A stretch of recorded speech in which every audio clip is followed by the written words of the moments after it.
আসছি তো মনে হয় প্রায়।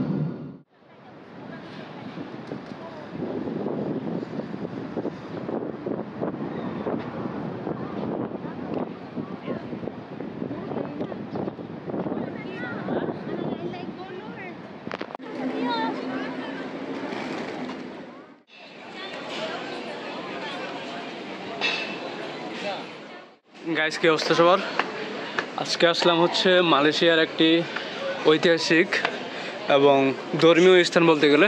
এটার নাম হচ্ছে বাতু কেভ।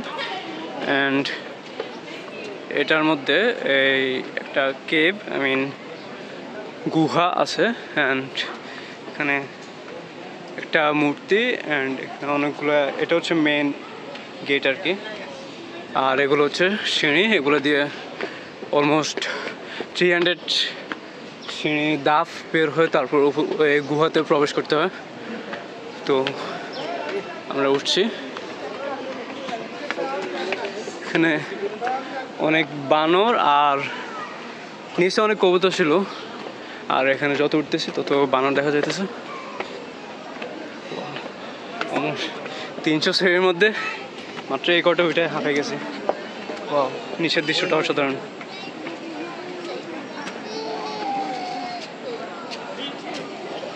Bro, go bro.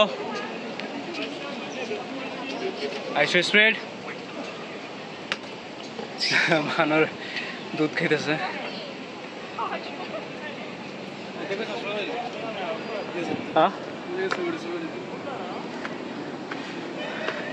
আমরা উপরে উঠতেছি।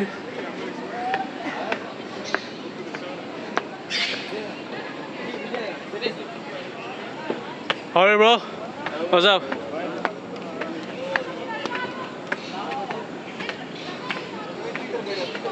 Oh.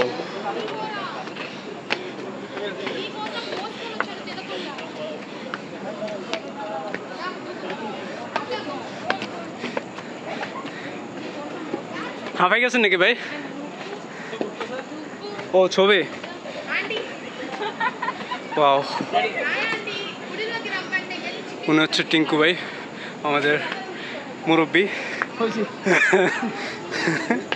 ও মাই গড, ও অনেকটুকু উপরে উঠলাম। যত উঠতেছি তত জায়গাটা সুন্দর করতেছে।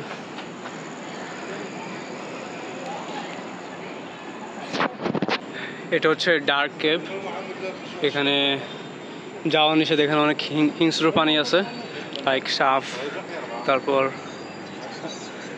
অনেক ধরনের বিষাক্ত প্রজাতি আছে, যার কারণে এটা অফ করে দিয়েছে। এখন কেভগুলোর মধ্যে এই একটাই চালু আছে, যেটার মধ্যে সাধারণ মানুষরা ঢুকতে পারে উইদাউট এনি টিকিটস।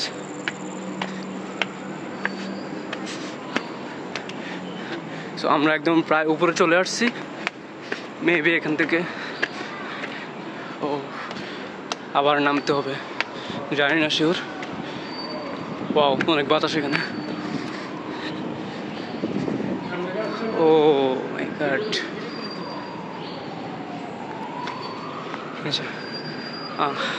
অনেক মূর্তি দেখা যাচ্ছে।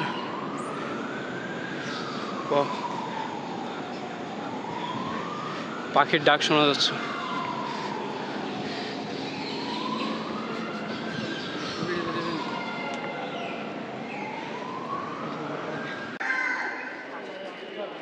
এটাই হচ্ছে সেই গুহা। এখানে বিভিন্ন ধরনের পাখি উঠছে, লাইক কবুতরই বেশিরভাগ, তারপর ঘুঘু পাখি আছে।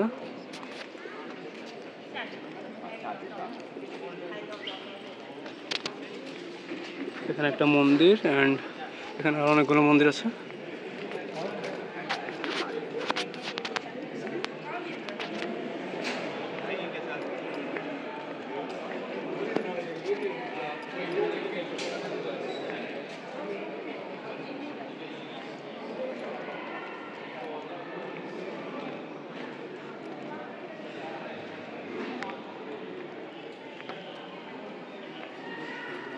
তুলনামূলকভাবে এখন মানুষ বা পর্যটক কম, কারণ হচ্ছে বেশিরভাগই সময় পূজা বা লাইক দুর্গা পূজার সময় মানুষ এখানে অনেক থাকে।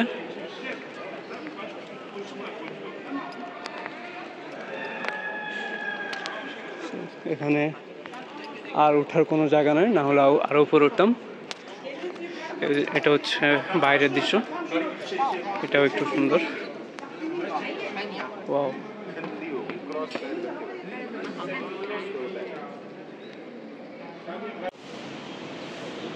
বের হয়ে আসলাম। এখানে অনেকগুলো তেলাপিয়া মাছ।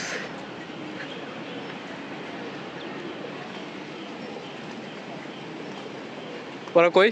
ওরে অনেক দূর।